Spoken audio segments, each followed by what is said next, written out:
ফিরে আসলাম একটা নতুন ধরনের রেসিপি নিয়ে, সেটা পাঙাশ মাছের টক ঝাল কারি। দেখুন, আমি 5 পিস পাঙাশ মাছ নিয়েছি। এটাকে আমি একটু ফ্রাই করে নিচ্ছি। আমি সামান্য সরষের তেল দিয়েছি, আর দিচ্ছি একটু নুন, যাতে তেলটা না ফাটে। এতে আমি দিয়েছি হলুদ, নুন আর লেবুর রস দিয়ে ম্যারিনেট করে আধ ঘন্টা রেখে দিয়েছি। এবারে সেগুলোকে আমি ফ্রাই করতে দিচ্ছি।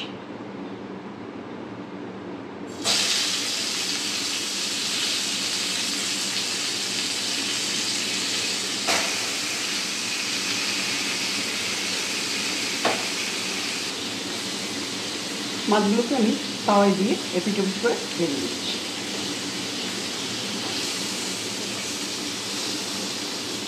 মাছগুলো আমার ভাজা হয়ে গেছে।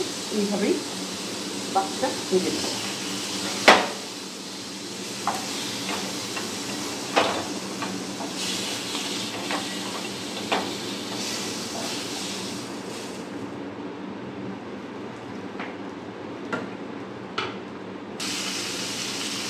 বাকি দুটো মাছকে আমি এইভাবেই ভেজে নিচ্ছি।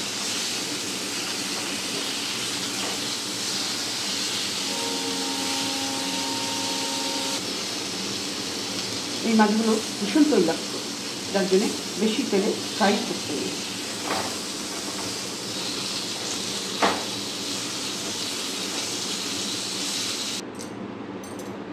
আমি কড়া বসিয়ে দিয়েছি, তাতে দিয়েছি বেশ কিছুটা সর্ষের তেল। এই রান্নাটা সর্ষের তেলে করলেই বেশি ভালো হবে। এতে দিচ্ছি আমি একটু 3টে এলাচ, 3টে লবঙ্গ আর 1 ফালি দারচিনি ফোড়ন। এলাচের মুখগুলো কিন্তু আমি সব ফাটিয়ে দিয়েছি, যাতে না ফাটে গায়ে লাগে।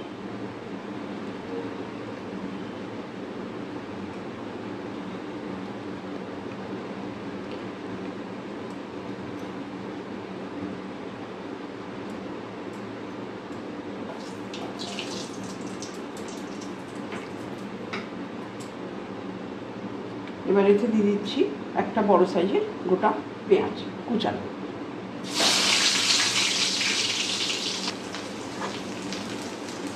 এতে আমি দিয়ে দিচ্ছি এখন 1/4 চামচ নুন, যাতে পেঁয়াজটা তাড়াতাড়ি নরম হয়ে যায়, তার গায়ে না ছিটকায়।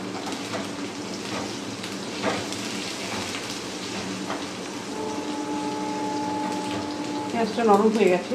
এবার আমি এতে দিচ্ছি হাফ কোয়া রসুন। হাফ কোয়া বলতে হাফ রসুন, একটা বড় রসুনে হাফ, 5-6টা কোয়া আছে, আর একটা বড় পেঁয়াজ আর 1 ইঞ্চি আদা, সেটাকে আমি পেস্ট করে নিয়েছি। এতে দিয়ে দিচ্ছি।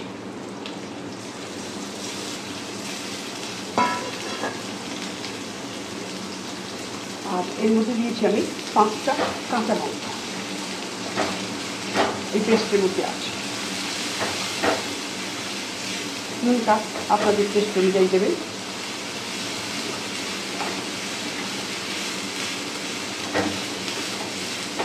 এটা তেল ছেড়ে যা, কষানো হয়ে গেলে, তেল ছেড়ে গেলে বাকি মশলাগুলো আমি একে একে দিয়ে দেবো।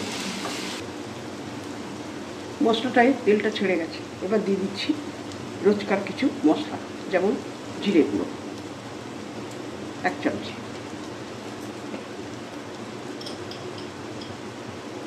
ধনে গুঁড়ো 1 চামচ,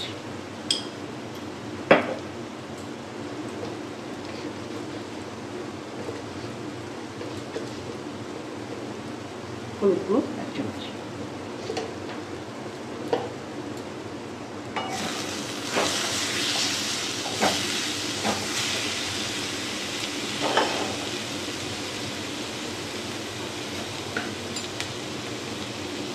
লঙ্কা গুঁড়োটা দিয়ে দিচ্ছি 1 চামচি লঙ্কা গুঁড়ো দিলাম। আপনাদের টেস্ট অনুযায়ী লঙ্কাটা কম বেশি দেবেন। সামান্য জল দিচ্ছি, মশলাটা যাতে না লেগে যায়।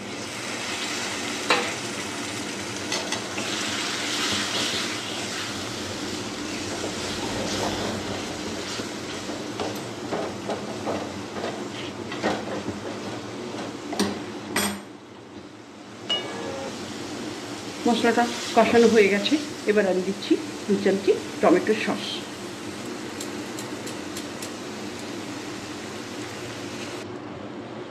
মশলাটা আমার কষানো হয়ে আসছে, আমি কিছুটা ধনেপাতা এতে দিয়ে দিচ্ছি।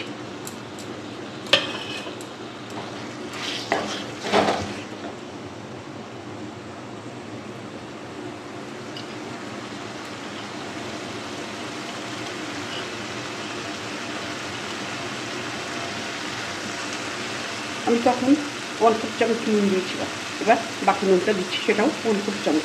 আপনাদের টেস্ট অনুযায়ী নুনটা আপনারা দেবেন। মশলাটা কষানো হয়ে গেছে, এবার আমি জলটা দিয়ে দিচ্ছি।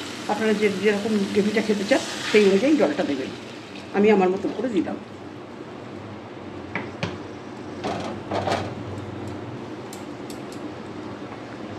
গ্রেভিটা ফুটে উঠেছে, আমি এতে মাছগুলো এবার এক এক করে ছেড়ে দিচ্ছি, ভাজা মাছগুলো।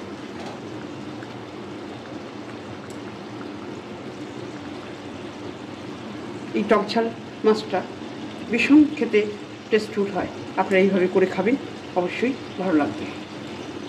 আপনারা প্রথম থেকে শেষ অবধি আমার ভিডিওটা দেখুন এবং যদি ভালো লেগে থাকে লাইক, শেয়ার, কমেন্ট করবেন। আর নতুন বন্ধুরা যারা আমার ভিডিও দেখছেন তারা অবশ্যই সাবস্ক্রাইব করবেন, যাতে নতুন নতুন রেসিপি আপনারা দেখতে পান। আমি ওপর থেকে একটু ধনেপাতা কুচানো দিচ্ছি আর 2টো কাঁচা লঙ্কা দিয়ে দিচ্ছি।